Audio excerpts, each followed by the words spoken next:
ಎಲ್ರಿಗೂ ನಮಸ್ಕಾರ. Saraswati tech hub YouTube ಚಾನಲಲ್ಲಿ ನಾನು ನಿಮ್ಮ ರಮೇಶ್ ರಾಥೋಡ್. ಫ್ರೆಂಡ್ಸ್, ಕರ್ನಾಟಕ ಸರ್ಕಾರದ ಕಾಂಗ್ರೆಸ್ ಸರ್ಕಾರವು 5 ಗ್ಯಾರಂಟಿ ತಂದಿತ್ತು. ಅದರಲ್ಲಿ ಗೃಹಲಕ್ಷ್ಮಿ ಇರಬಹುದು, ಗೃಹ ಜ್ಯೋತಿ ಇರಬಹುದು, ಯುವ ನಿಧಿ ಇರಬಹುದು, ಮತ್ತು ಮಹಿಳಾ ಫ್ರೀ ಬಸ್ ಇರಬಹುದು. ಈ ಥರ ಒಂದು ಒಳ್ಳೆಯ ಸ್ಕೀಮ್ಗಳನ್ನು ತಂದಿದ್ದು. ಆದರೆ ಆ ಸ್ಕೀಮ್ಗಳು ಜೋಡಿಸೋಕೆ ಹಣದ ಕೊರತೆಯಿಂದ ಇವಾಗ ಒಂದು ಹೊಸ ರೂಲ್ಸ್ ಬಂದಿದೆ.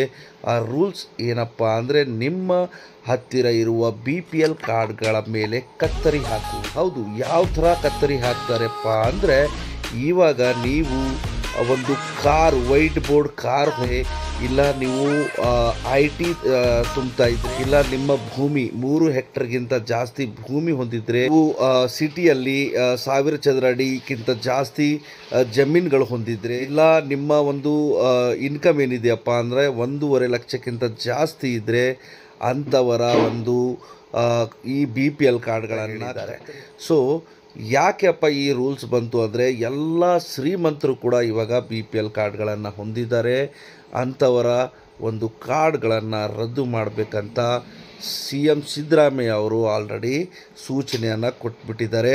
ಇವಾಗ ಆ ಸೂಚನೆ ಡಿಪಾರ್ಟ್ಮೆಂಟ್ ಅಂದರೆ ಇನ್ಕಮ್ ಟ್ಯಾಕ್ಸ್ ಡಿಪಾರ್ಟ್ಮೆಂಟಿಂದ ನಿಮ್ಮ IT ಡೀಟೇಲ್ಸ್ ಕೊಡ್ತಾರೆ. ಸಾರಿಗೆ ಇಲಾಖೆಯಿಂದ ನೀವು ವೆಹಿಕಲ್ ಹೊಂದಿದ್ದೀರಾ ಇಲ್ಲ ಆ ಡೀಟೇಲ್ಸು ಸಿಗುತ್ತೆ, ಮತ್ತು ಕಂದಾಯ ಇಲಾಖೆಯಿಂದ ನಿಮ್ಮ ಇನ್ಕಮ್ ಡೀಟೇಲು ಸಿಗುತ್ತೆ. ಸೊ ಈ ಥರ ಎಲ್ಲ ಸಂಸ್ಥೆಯೊಂದಿಗೆ ಕೈ ಜೋಡಿಸಿ ನಿಮ್ಮ ಕಾರ್ಡ್ ಮೇಲೆ ನಿಮ್ಮ ಕಾರ್ಡು ಇವಾಗ ರದ್ದಾಗುವ ಚಾನ್ಸಸ್ ಇದೆ. ಸೊ ಈ ವಿಡಿಯೋ ಇಷ್ಟ ಆಗಿದರೆ ನೀವು ಲೈಕ್, ಶೇರ್, ಸಬ್ಸ್ಕ್ರೈಬ್ ಮಾಡಬಹುದು. Thank you very much.